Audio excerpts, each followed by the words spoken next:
from the sea. Oh, ooh, the master of the sea. Oh, ooh,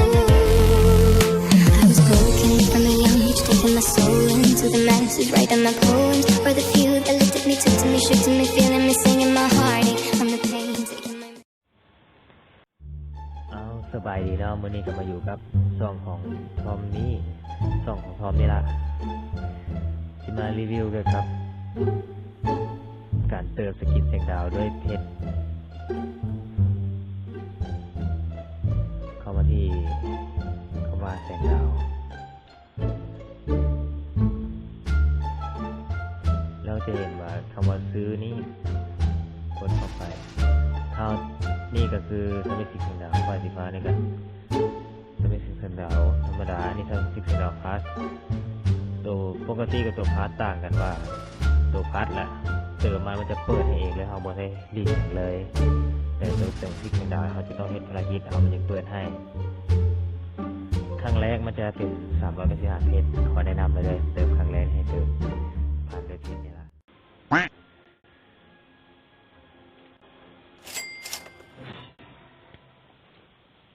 ว่า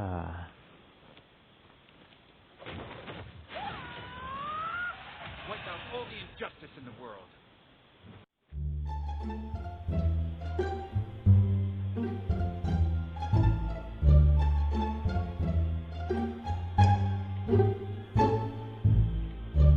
อยากรู้สุดๆคือ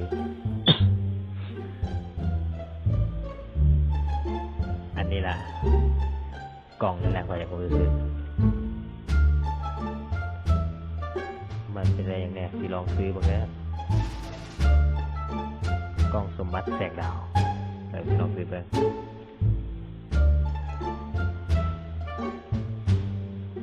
เป็นการสุ่มเนาะ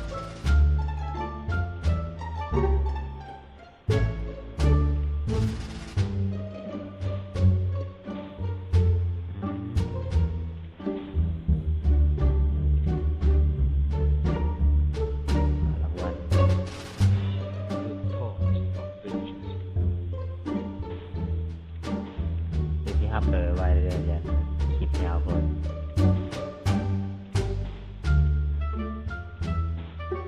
รางวัลใครตามนี้เลย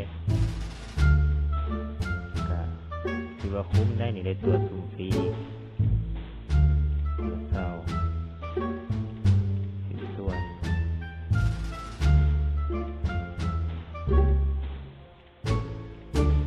ได้บรรลุราคา50เพชร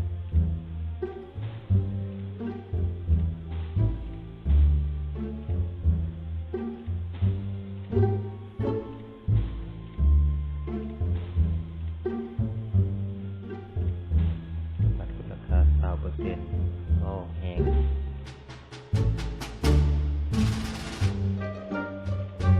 กล่องนี้สูตรหีบสกินลองมาแต่จะสิส่วนสกินสัญญาคุ้มแล้วก็ถือว่าคุ้มราคาทันที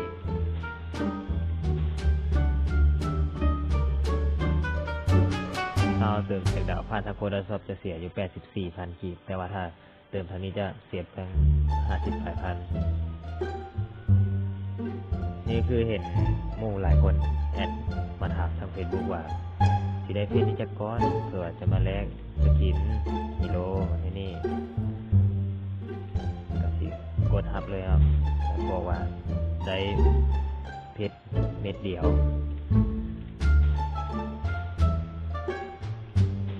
ได้กันดาวชิ้นพวกนี้เนาะกันดาวแท้ๆละ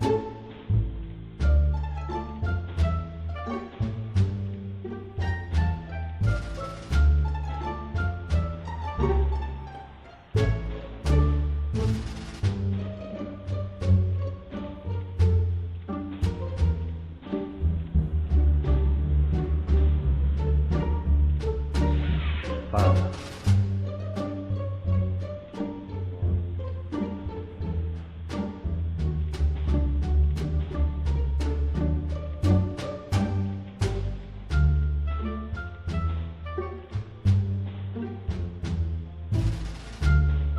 สายเนาะรางวัล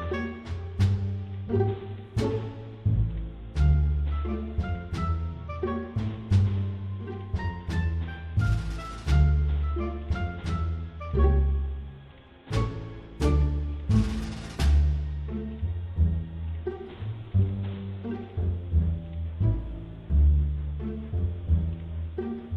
ร์ดไปแล้วนะครับรางวัลมีดาวอีก เดี๋ยวมาแลกกล่องอีก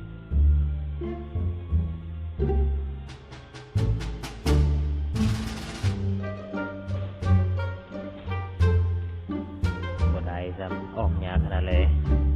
เจนาไวรัส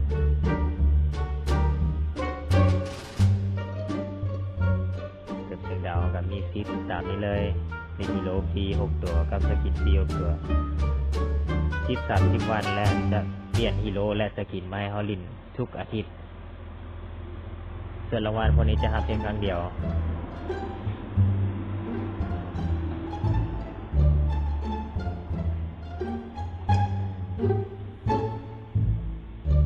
สำหรับคลิปนี้ก็ได้ลาไปก่อนอะไรก็อย่าลืมกดติดตามเด้อกดไลค์เด้อ